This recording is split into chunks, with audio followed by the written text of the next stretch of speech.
Bismillahirrahmanirrahim. Bonjour chers étudiants, on conclut aujourd'hui le cours de cancer de prostate. Dans cette troisième et dernière partie, on va voir la thérapeutique devant les cancers localisés et les formes métastasiques. Toujours, vous allez trouver tous les supports utilisés dans les vidéos dans la description pour télécharger. Toujours, je vous invite, chers amis, à abonner pour recevoir ces vidéos durant toute l'année. Et n'oubliez pas de votre part un maximum de j'aime, un maximum de partage pour que ces vidéos atteignent le maximum des étudiants le plus tôt possible. C'est le but de toutes ces séries des vidéos et pour vous, chers collègues.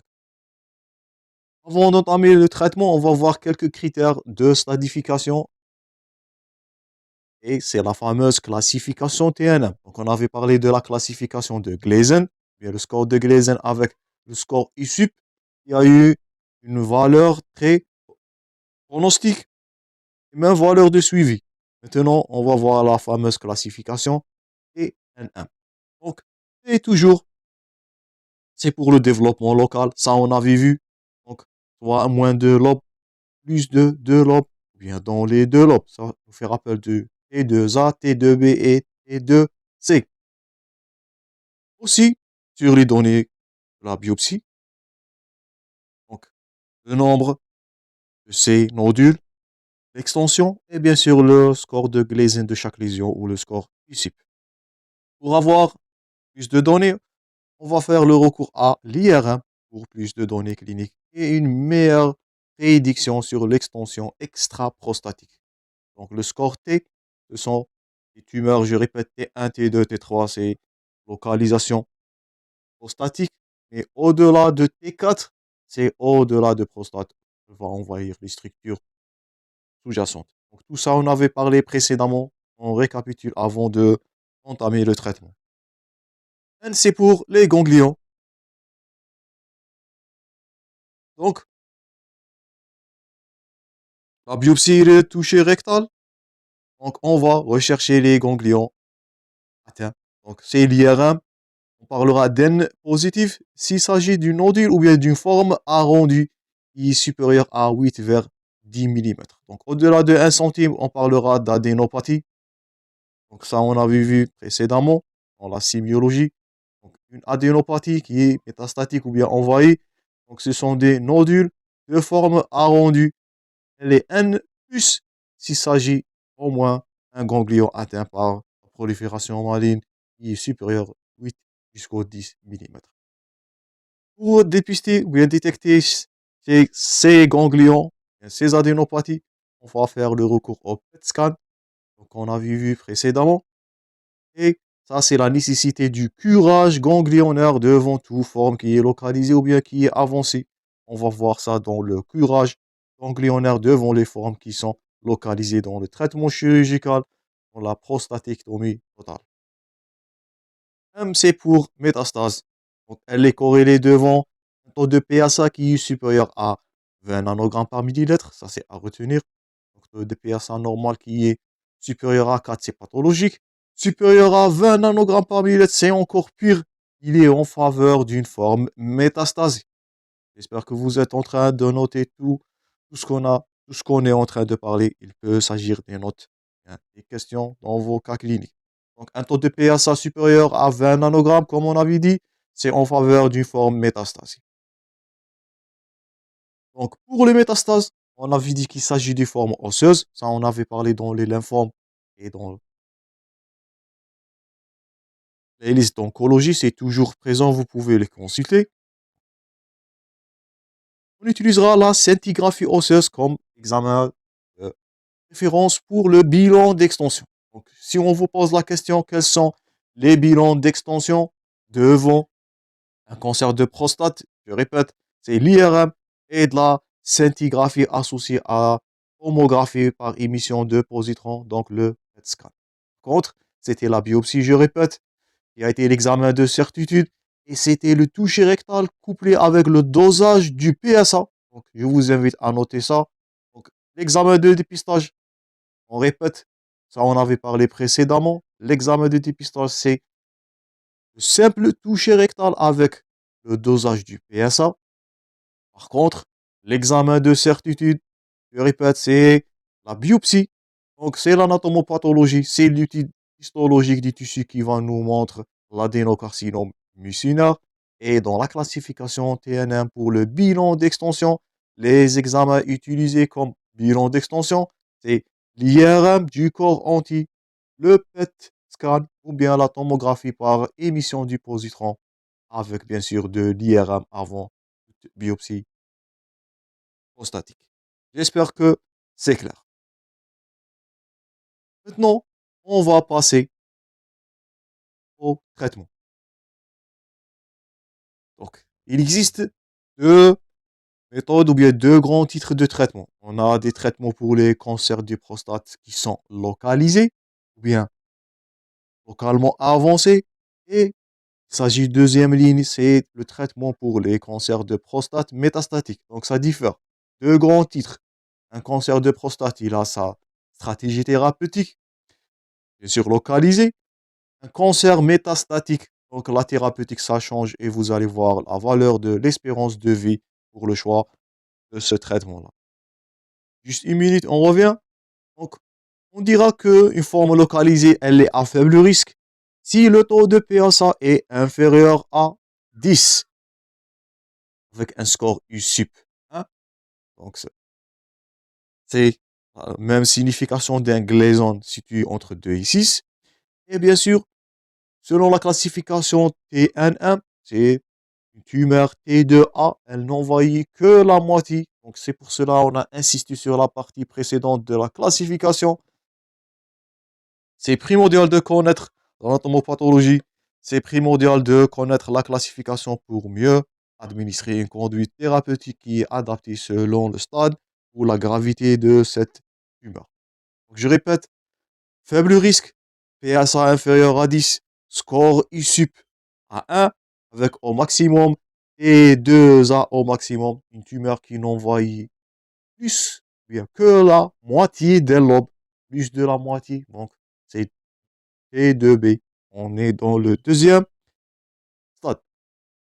Donc, premièrement, faible risque. Deuxièmement, risque intermédiaire.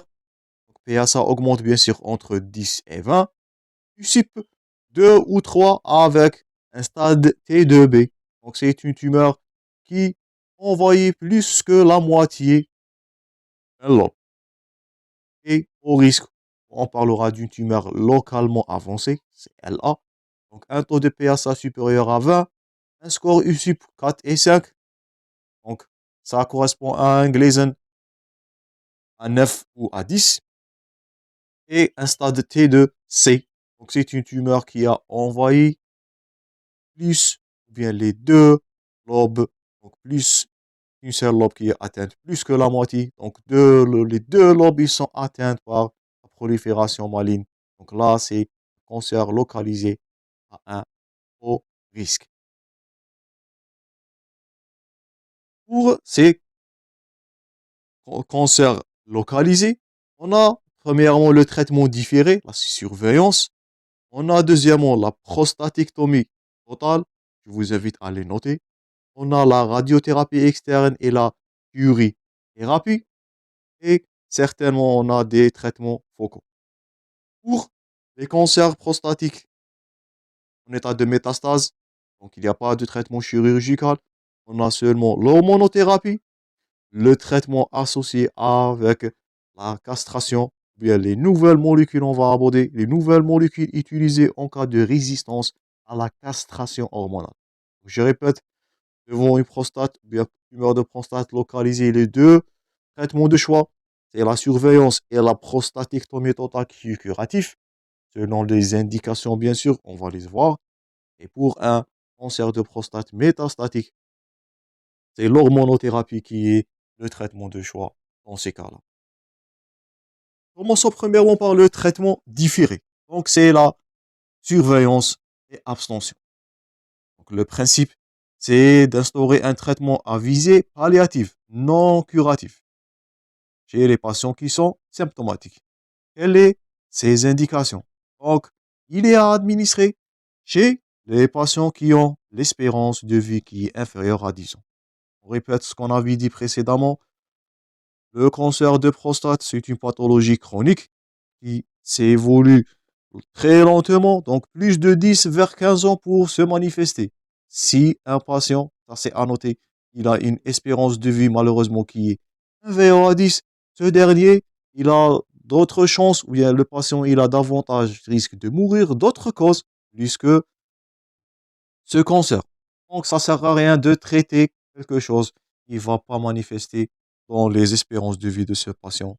Donc il a de chances de mourir de d'autres comorbidités plus que cancer de prostate. Donc c'est une simple abstention, surveillance avec un traitement palliatif, un traitement symptomatique.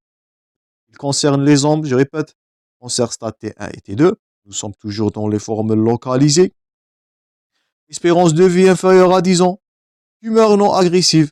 Donc une simple surveillance. On peut administrer l'hormonothérapie dès l'apparition de ces symptômes pour améliorer la qualité de vie de ces patients.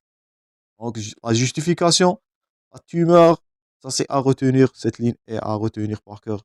La tumeur de prostate, le cancer de prostate évolue de façon lente et l'espérance de vie de ces patients, elle est très limitée. Ce patient, il a l'avantage du risque de mourir d'autres causes que le cancer de prostate. Premier relais, traitement différé et surveillance. Surveillance active, c'est une option thérapeutique curative. Donc, à différencier d'une abstention surveillance avec une surveillance active.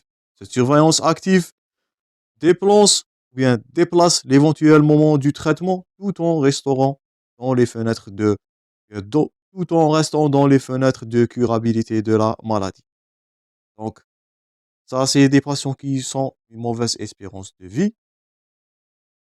Donc, ça sert à rien.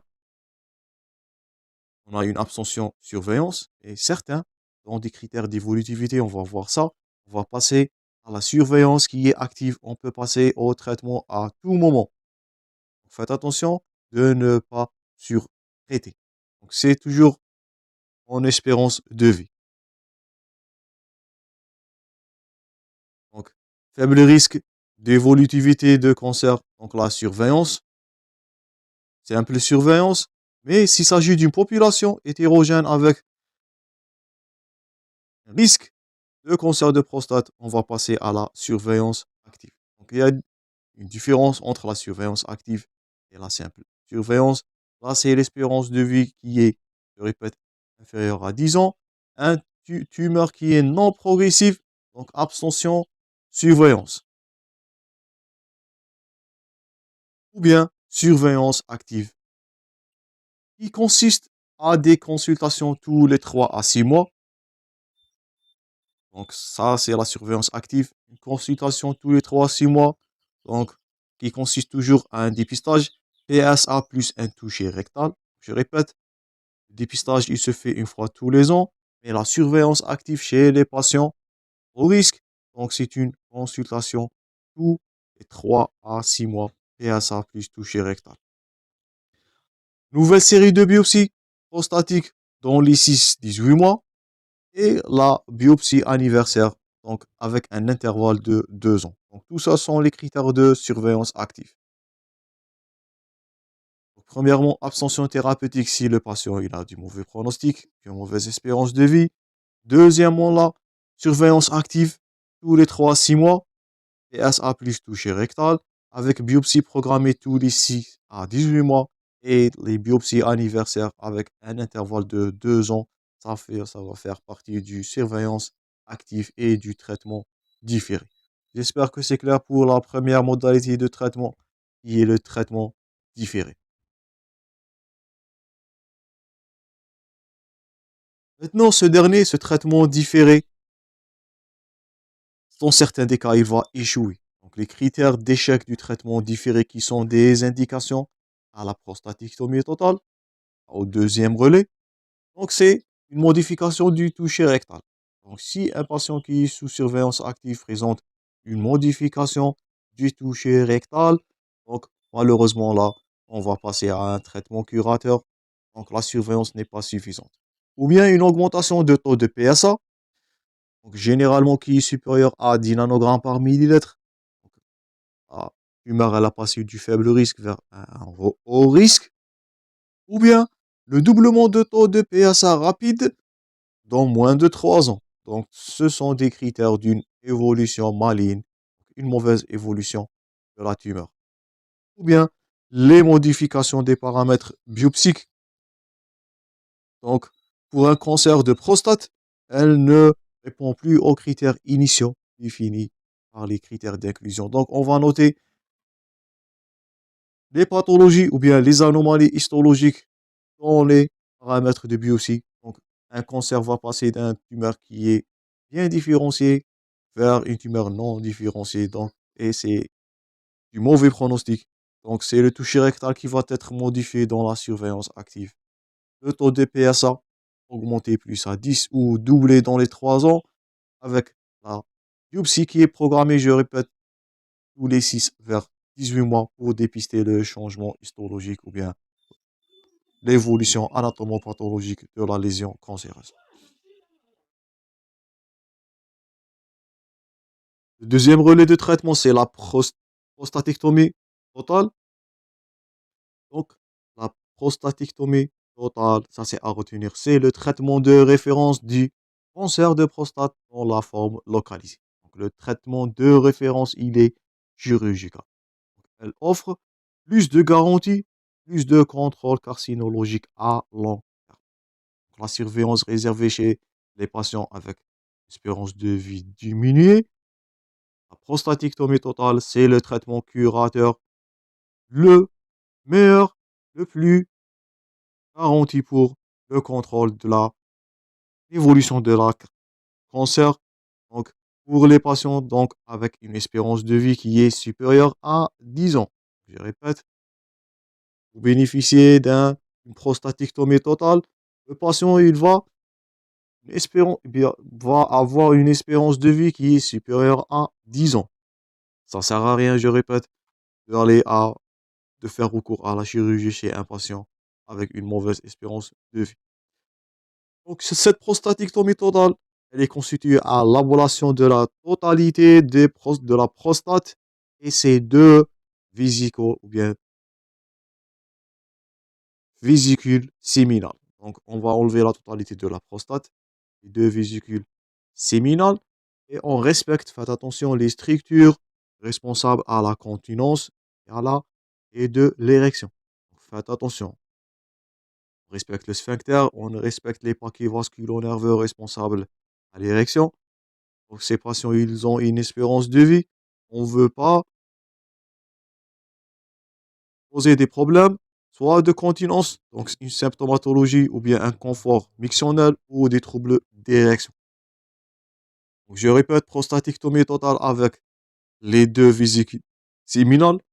Respectez les structures, les sphincters de continence et les structures nerveuses responsables de l'érection. Et ça sera le meilleur traitement en cas de cancer qui est localisé. Toujours, il existe des complications. Et les complications du traitement chirurgical, donc, heureusement, ils sont peu fréquentes. Donc, on note un saignement, un risque de transfusion, un hématome, un fossile. Donc, ça, ce sont toujours les risques de toute procédure chirurgicale. On note des complications post-opératoires qui sont rares. Donc, les rectales, vasculaires au moment du curage. On a des complications médicales, donc infectieuses, ou bien des complications thromboemboliques. Mais ce que vous êtes censé de garder en tête, c'est les deux complications post-opératoires les plus fréquentes de traitement chirurgical. C'est malheureusement l'incontinence urinaire si les sphincters sont atteints et la dysfonction érectile, qui sont les deux complications post-opératoires les plus fréquentes retrouvées, bien, suite à une prostatectomie totale. C'est pour cela qu'on a insisté sur le respect des sphincters pour mieux garder, préserver la continence et la fonction érectile. Cette prostatectomie, elle est associée au curage ganglionnaire. Donc, ce curage ganglionnaire, il comprend l'exérèse des ganglions, notez bien, ganglions ilio-obturateurs, iliaques internes iliaque externe bilatéraux jusqu'à la bifurcation iliaque.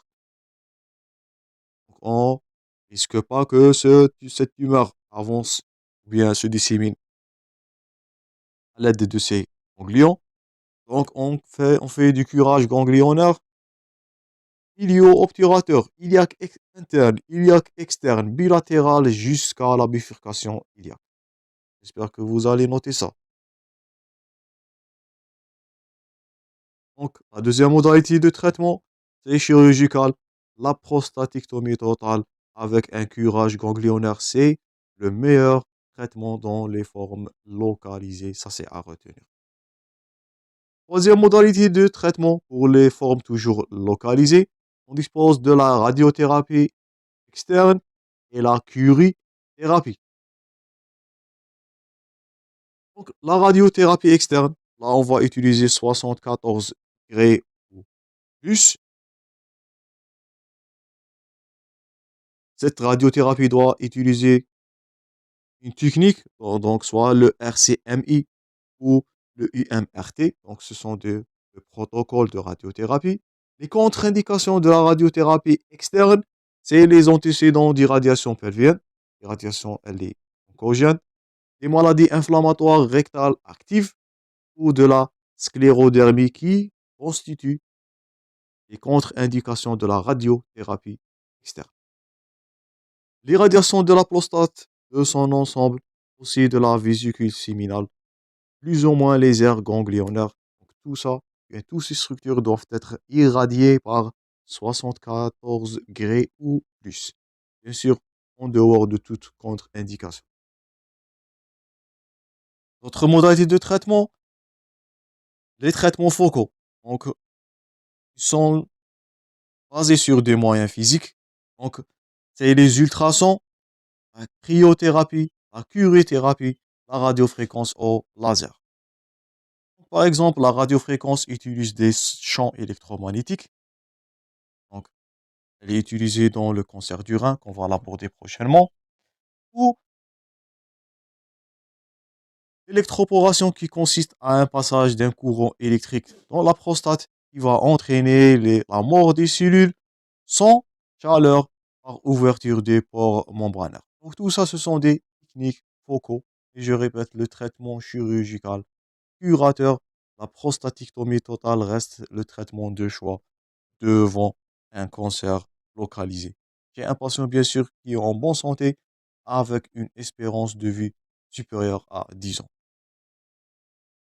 Avant de conclure le traitement des formes focales, donc on va voir les indications. Donc, discuter avec le patient, discuter aussi avec en RCP, en réunion de concertation pluridisciplinaire, évaluer le bénéfice-risque, tout ce qu'on a en train de parler. Faites attention, il s'agit des complications. Donc, qui sont perte ou bien l'inconfort urinaire, l'incontinence et le dysfonction érectile. Donc, c'est à discuter avec le patient et aussi à discuter dans la RCP pour le choix de la méthode la plus adéquate, la plus adaptée selon l'état du patient. On suit le schéma suivant.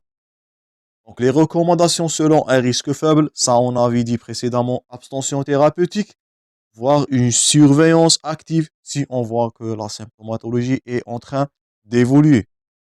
C'est pour le risque faible. Deuxièmement, devant un risque intermédiaire et un patient en bonne santé, donc là, c'est la prostatectomie totale si l'espérance de vie est supérieure à 10 ans. Et faites attention, on préserve toujours les structures nerveuses pour éviter de tomber dans les troubles d'érection. Donc, on préserve les structures bilatérales neurovésicales, plus ou moins bien du curage ganglionnaire pour limiter la dissémination. On peut associer à ça la radiothérapie, l'hormonothérapie courante dans les 4 vers 6 mois pour mieux garantir une bonne rémission. Donc, risque intermédiaire, chirurgical, voire deuxième choix, radiothérapie, hormonothérapie, selon l'état du patient et l'espérance de vie.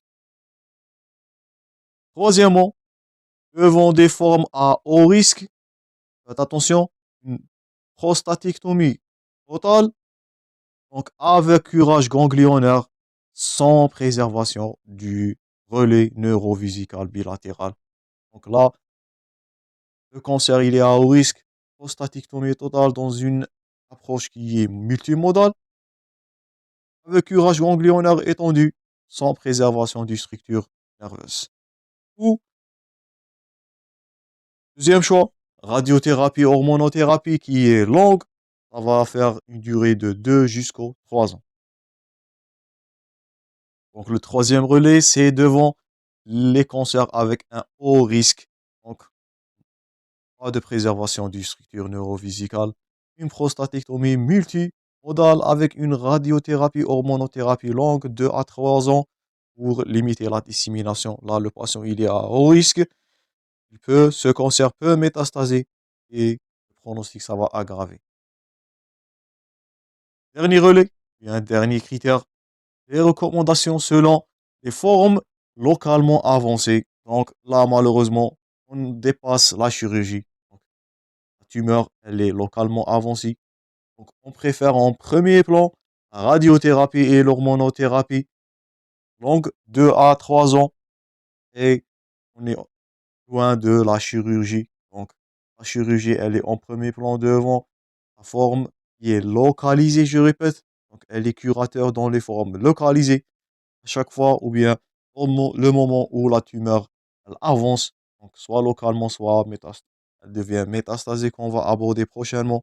Donc, l'indication à la chirurgie diminue et on n'a que le recours à la radiothérapie associée à l'hormonothérapie longue 2 à 3 ans.